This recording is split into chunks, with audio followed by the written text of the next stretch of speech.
All right, now let's have a conversation on the strike with the clinical officers that is happening right now. Joining me in studio is Peterson Wachira, is the chairman, Kenya Union of Clinical Officers. Peterson, thanks for making time.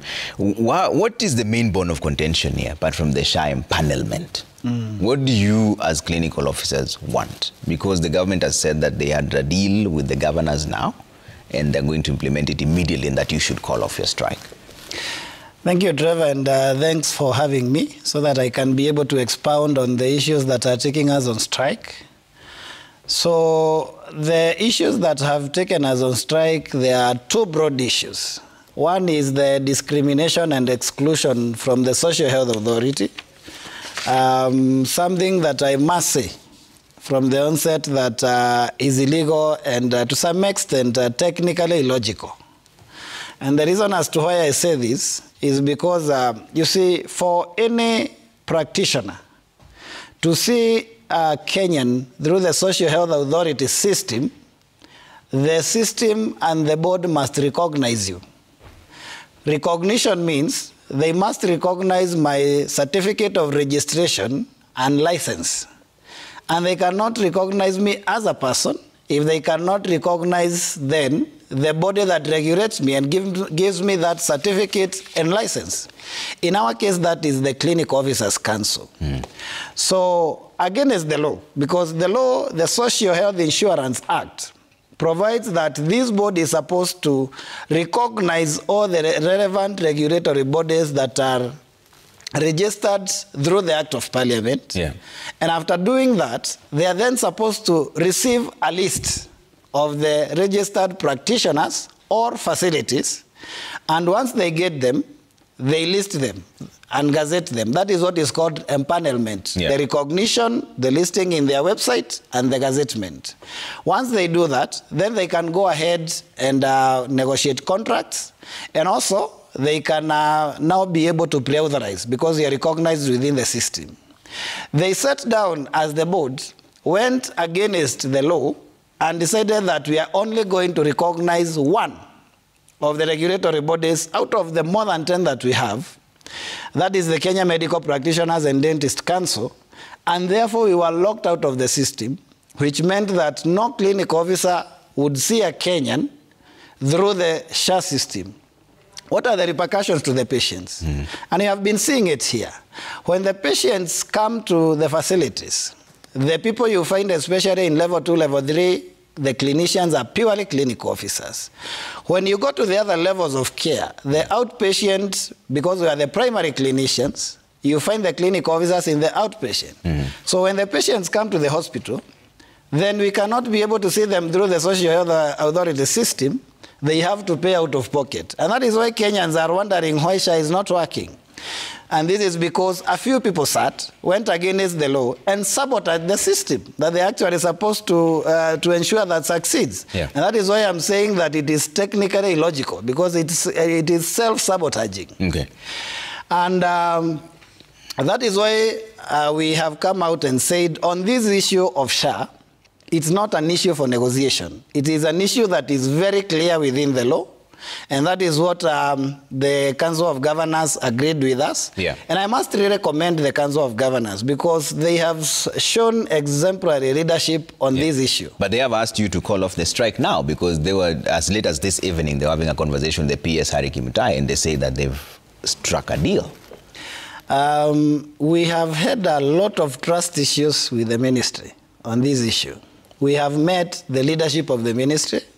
We have explained everything to them, but for 4 months they never sorted this issue. Have you seen the deal that was penned today? We have seen the deal. And what is the problem with that deal? But the deal has no problem. What we are saying as clinical officers is, what is the use of going back if I still cannot see a patient through SHA? And what we are saying is that by tomorrow, we want to see in the system that we can be able to preauthorize. We want to see our facilities empaneled. This is something they can do overnight. It's a click of a button because it is the digital system.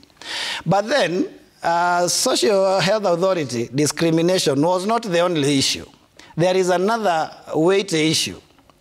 The other weighty issue is the breach of return to work agreement of 2024.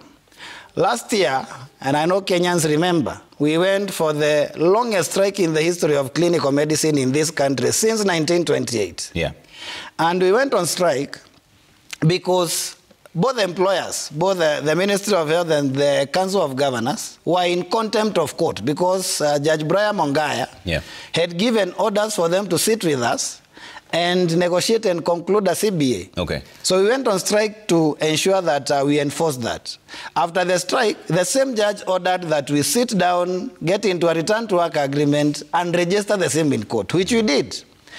That return to work had a deadline of 1st of September last year. Yeah.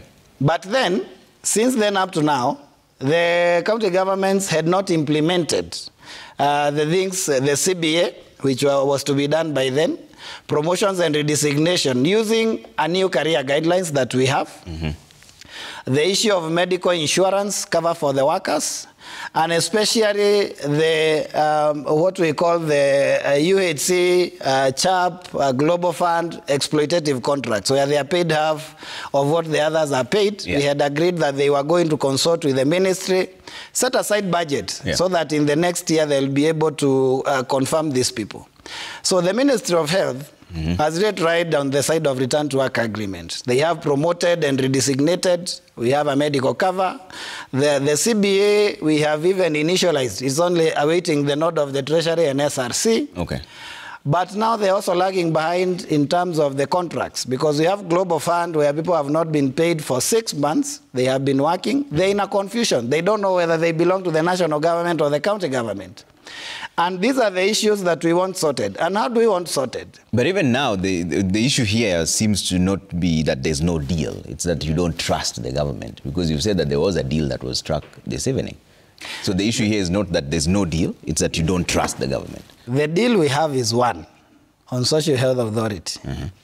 On the other issue, the Council of Governors had asked us for 21 days to be able to conclude on the CBA.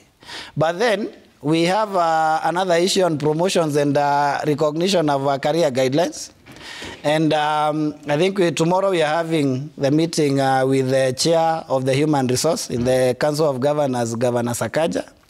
And I believe if we will be able to get a framework on how we can be able to look at the promotions and the other things, and within a short time, 21 days I believe is not a long time, if the SHA will have gotten us back in the system, I believe that that meeting might be fruitful, and depending on, of course, on what we agree tomorrow, we may decide to give it a try and give it some time for 21 days. But without clinical officers being reinstated to be able to pre-authorize and to be able to empanel and contract their facilities on the SHA system, and by that I mean in the system, not per the agreements, then I don't think we'll be able to go back because there won't be a difference. So tomorrow is the make or break? I believe if the deal with the Governor Sakaja with human resources is resolved, then you might call off the strike. Or how long do you want? Yeah, if then we get our way forward, we are ready to suspend the strike anytime. You know, we didn't go on strike because we want to go on strike. And we said this even 2 weeks, when we were giving a 2 weeks notice. We said that we have salient issues that needed to be addressed. And we even asked them that we have given 2 weeks because we want to sit and discuss on how we are going to resolve these things. Because after all, the issues in the return to work agreement is a court order. And they're in breach. And however long it takes, they will still have to implement this. When it comes to promotions, they will still have to promote, and it has to be backdated to the date that we agreed, because this is a matter that is before the court. But then, you know, sometimes I pity my colleagues who are on the contracts, and especially the UHC. I know anesthetists, specialized clinical officers, who are running 50,000 when their counterparts are running 100,000+. Less than around 40% of what their counterparts are running, they're actually doing the actual specialized work. And when others are employed, these guys cannot be employed because they are told, but you are working and you are being paid from the national government. So as a county, if we employ you, we'll be losing that one chance for another person.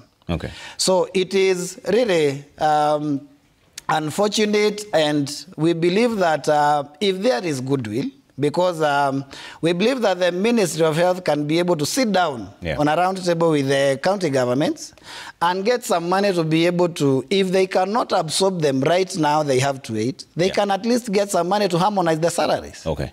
All right, we have to leave it there. Thank you so much for making time. Peterson Wachira is the chairman of Kenya Union of Clinical Workers. He says they're ready to call off the strike anytime, but there's a make or break meeting that they're having tomorrow. All right? On that note, we're taking a quick break. Your Monday report. We're back with much more in just a short while. Don't go too far.